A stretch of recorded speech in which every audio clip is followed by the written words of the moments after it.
다시 복양전투 이야기를 이어서 해보겠습니다. 드디어 등장한 끝판왕 여포, 그의 무력은 삼국지 최강이었으니 조조는 갑자기 여포의 등장에 긴장했는데요. 조조뿐만 아니라 조조군과 조조를 지지하는 백성들도 공포를 느꼈답니다. 그만큼 여포에 대한 공포는 굉장히 심했는데요. 전쟁터에서 여포만큼 무서운 사람이 없죠. 여포를 어떻게 막아야 할지 조조의 모사진들은 지난밤에 회의를 거듭했는데요. 그들의 계획에는 여포의 등장 또한 예상된 일이었죠. 누구도 막을 수 없는 여포의 무력을 모사진들은 어떤 대응책을 내놨을까요? 그것은 바로 다굴이었답니다. 아무리 혼자서 무력이 강하더라도 여러 명의 장수로 둘러싸면 끝장이었죠. 여포 한 명을 상대하기 위해 전이, 하우돈, 하우연, 허저, 악진, 이전 모든 장수들이 등장했죠. 아무리 천하의 여포라도 이러한 다굴에는 당할 수가 없었습니다. 여포는 비겁하다며 소리치며 전장을 떠나가는데요. 제가 생각하기에는 조조군의 에이스 장군 6명의 포위를 뚫고 달아날 수 있었다는 게 여포가 SS급 무작이라는 것을 증명하는 것 같습니다. 여포는 그의 근거지인 복양성으로 돌아가는데요. 그런데 이미 대세는 기울었으니 복양성도 조조편으로 붙어버렸답니다. 여포를 배반하며 복양성은 문을 열어주지 않았죠. 이리하여 근거지를 잃은 여포는 다시 방랑군이 되어 연주를 떠나야만 했답니다. 여포만 없다면 남은 잔당들은 별거 아니었죠. 조조는 연주에 남은 여포 잔당들을 청소하기 시작합니다. 조조는 자신의 인생에서 가장 큰 위기 하나를 넘어섰는데요. 그의 긍정의 힘을 보며 저도 감동을 느낍니다. 이제 남은 것은 장막이었는데요. 장막은 부하들의 배신으로 칼을 맞고 살해당하게 됩니다. 장막의 죽음은 개인적으로 매우 안타깝네요.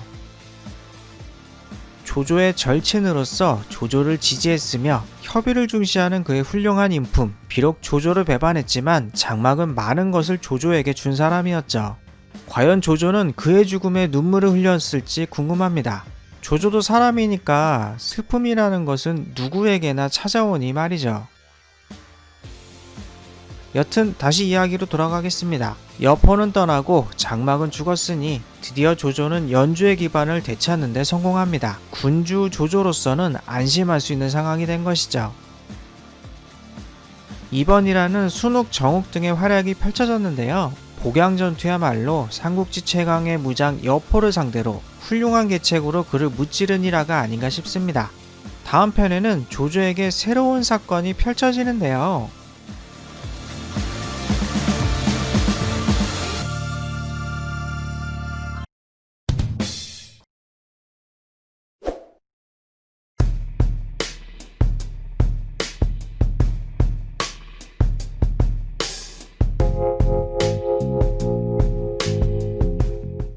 잠시 황제 이야기를 해야 하는데요. 장안에 붙잡혀 있던 헌제는 낙양으로 도망가고 있었습니다.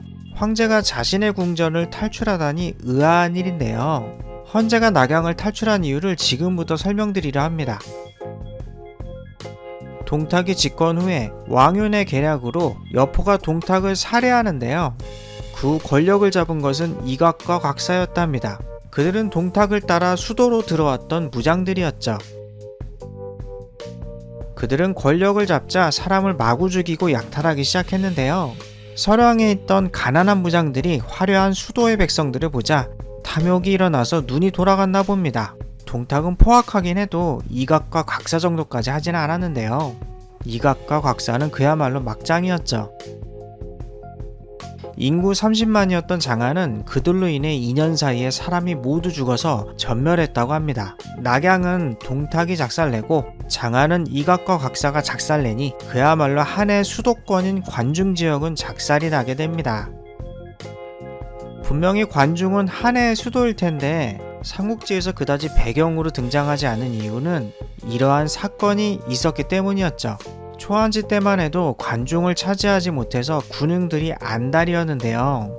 삼국지에는 사람들이 전멸해서 버려진 땅이 되어버렸으니 말이죠.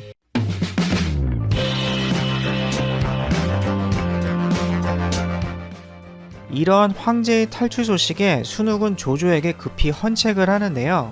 천자를 모시는 것은 백성들의 열망이라며 조조에게 협천자를 권합니다. 협천자는 천자를 조조가 모시는 것이죠. 조조는 순욱의 계책을 듣고 좋은 계책이라고 말은 했지만 고민이 될 수밖에 없었는데요.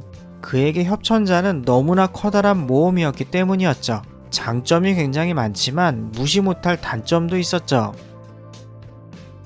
장점부터 이야기하자면 협천자를 하게 되면 한해 행정 시스템을 그대로 이용할 수 있었습니다.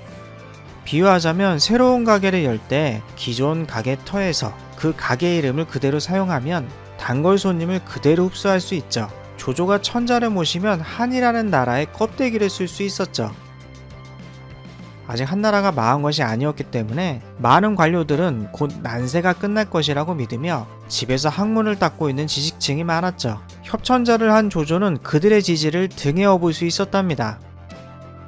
그러나 협천자는 너무나 리스크가 큰 계책이었는데요. 당시 조조의 지리적 위치를 보면 그야말로 위치 선정이 극악이었죠. 동서남북 어디에도 적이 있는 형세였죠. 연주라는 땅은 정말이지 사방이 적이네요. 그러하니 조조답지 않게 한숨이 나오며 푸념을 할 수밖에 없었는데요. 사방에서 덮쳐오는 적을 막다가 자신의 인생이 끝나는 게 아닌가 걱정이 들었죠. 게다가 협천자를 한다면 그것을 구실로 조조에게 공격 들어올 것이니 말이죠. 역적이라느니 뭐라느니 반조조 연합군이 생길 수도 있었죠. 그러자 순욱이 나서서 조조를 달래는데요. 순욱은 주변의 적들이 모두 눈치를 보는 사람들이라며 결정적으로 불리해지지 않는 이상 조조에게 들어오지 않을 것이라고 말하죠. 안심하고 천자를 모시자고 이야기했답니다. 순욱의 말에 힘을 얻은 조조는 천자를 모시기로 결심했는데요. 조조는 용기를 내어 도전한 것인데 이러한 것이 원소에게는 없고 조조에게는 있는 군주로서의 능력이 아닌가 싶네요. 결과론적인 이야기지만 협천자는 조조 인생의 터닝포인트가 됩니다. 조조와 동시대를 살아가던 순욱이 어떻게 미래를 내다보고 이렇게 협천자를 제안한 것인지 정말인지 신통방통하네요. 다음 편에는 협천자를 한 조조에게 유비가 찾아오는데요. 만화로 만들면서 픽션이 섞여 있습니다. 제 이야기가 재밌었다면 좋아요와 구독 부탁드립니다.